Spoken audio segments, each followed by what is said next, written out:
Hello and welcome to the Stockyard Industrial Lead. I'm Eric Miller, and today we're going to be talking about OffSpot locations. This is a question that I've been getting a lot lately about how to do this in JMRI, and so I just wanted to show you this video. I don't think will take too long, but if you'll notice here, this is my basic switch list or work order that I have that I print from JMRI that I use for routing cars through the layout. And you'll notice in blue here, it has Respot RMIX 327 to Ready Mix Concrete. You'll notice on my track diagrams, I have a location for OffSpot cars. So how do we set that up in JMRI? Well, I'll show that to you here on the computer program, and we'll go through it. And then hopefully you can be able to do this at home if you're kind of wondering how. Or also, I realize that there's probably a couple different ways to do it. So this might show you a different way to do it. Okay, so before I get into talking about the JMRI program here that we have, I just wanted to mention one thing about OffSpot locations. I've made a video about this before and how they work on the layout. And so if you have any questions about that, you might want to search through my previous videos to see what an OffSpot location is and how I use it on my layout. But basically what it is it's just a place to stage a freight car to for an industry that's inbound to the industry if there's not enough room at the industry currently. And so that way you can get the car out of the yard and getting it closer to the customer. And then the next time you go out and switch and run your local job or whatever, you can then switch that car into the customer. So that's the basic kind of premises behind an OffSpot location. I just wanted to cover that. And then to anyone who's watched my video before, you might realize I'm somewhat starting over with JMRI. What happened was I've been moving my JMRI to our computer upstairs in the office versus I had a computer downstairs in the layout area, and I decided I didn't really need it there because what I did is I just basically bought a USB extension, and so this computer now is connected to the NCE DCC power box system so that I can program locomotives from here and everything. And so anyways, I was just about ready to back up my JMRI, and what happened is I turned off the layout switch, and I didn't realize that the computer was plugged into that.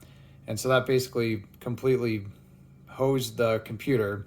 And so I'm starting over. I've got a backup from almost 3 years ago, and quite a few things have changed. And so I have to go through and redo all my freight cars and locations and everything. But basically what I have here is pretty similar to what I'm using today. So we're gonna use the Bellevue location and show you the OffSpot there.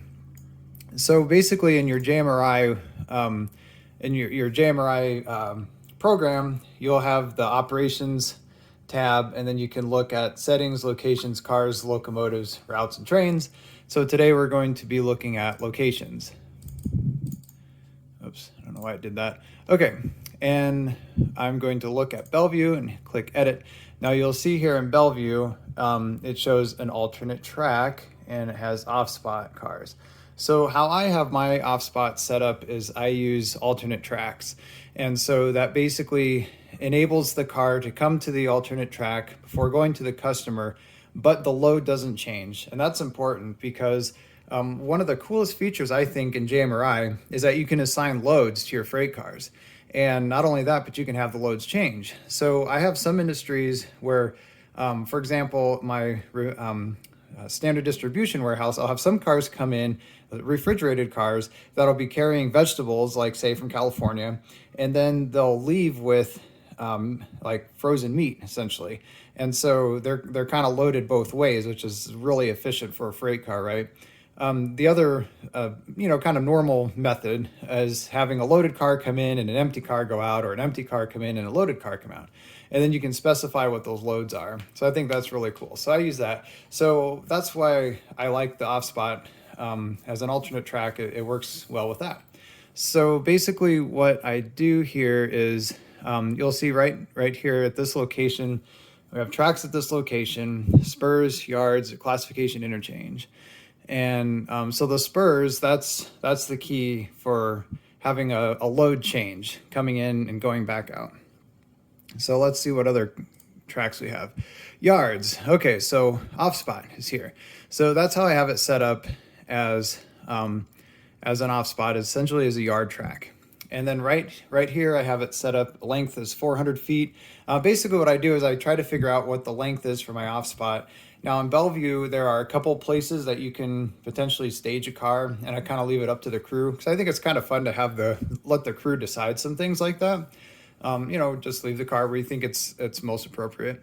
And so what I kind of do is I then add up that length, and I came up with 400 feet. Okay, so right now it shows 3 cars there, so it's 166 feet being used.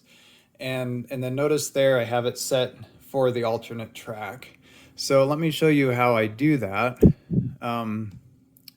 I can remember. So this is just edit yard track. You can give it a name. I just call mine an OffSpot, so that way it's pretty obvious when it shows up in the switch list or work order that it's the OffSpot location. Obviously, just like any other track in JMRI, you can set what type of freight car comes through here, which then kind of limits some of the stuff, and then and that sort of thing.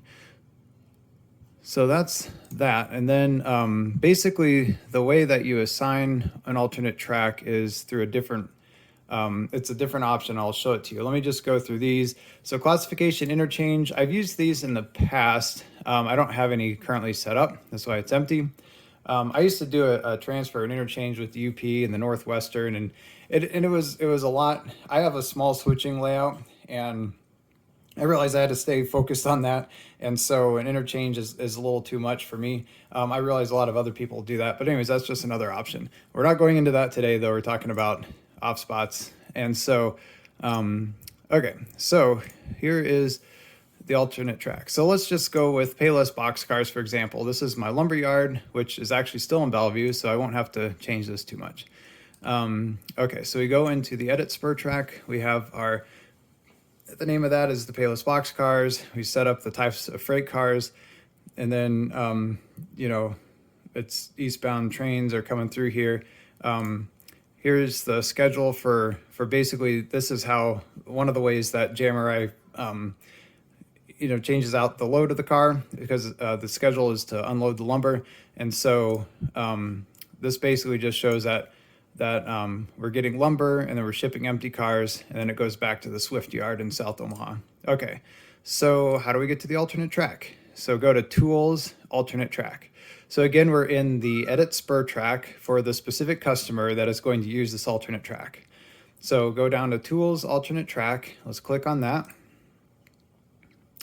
And then this is where you can choose your alternate track. And it'll basically, I guess it gives you every location here that we have set up here in Bellevue in this area. And so obviously I want to use OffSpot because I'm not going to interrupt some other customer with these cars. And so that's what I have selected is OffSpot. So that way it knows that for the alternate track, it uses OffSpot, and then you just click save and close that again. And then it should show up after you save spur track, close this, and then it'll show up as OffSpot there. So that's basically how I do it. It's fairly simple to set up. Again, you can do that for any industry. Let's see, this one, Alter Metal Recycling, I don't have at this location anymore. It's kind of fun. It's like a throwback looking at this from almost 3 years ago. It's like, oh, I used to have these industries. So if I wanted to change it, again, go to Tools, Alternate Track, and I'll just not click anything, save spur track. And now you'll notice this specific customer does not have an OffSpot location. So then cars just have to go directly to the customer and back. Sometimes I have it set up that way, especially if you have a customer, like I have a couple of them that they hardly get any business at all. Like they just get a freight car a week maybe. I have it set in JMRI really low to get a car. And so they may not need an OffSpot, right? You don't want that. You just want the OffSpot for, maybe the business that gets a ton of cars or something like that. So then that's a good way to limit it to specific customers. Okay, so I think that's basically it. Like I said, pretty straightforward how you set that up. So again, just to go through it real quick, make sure you have a yard track set up for your OffSpot. Make sure the length corresponds to about how long it is on the layout and how many cars you want there.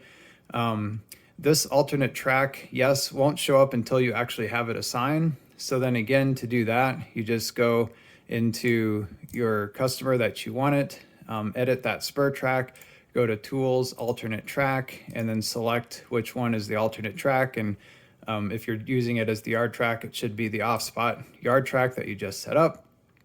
Save, close, save, and close. So pretty straightforward.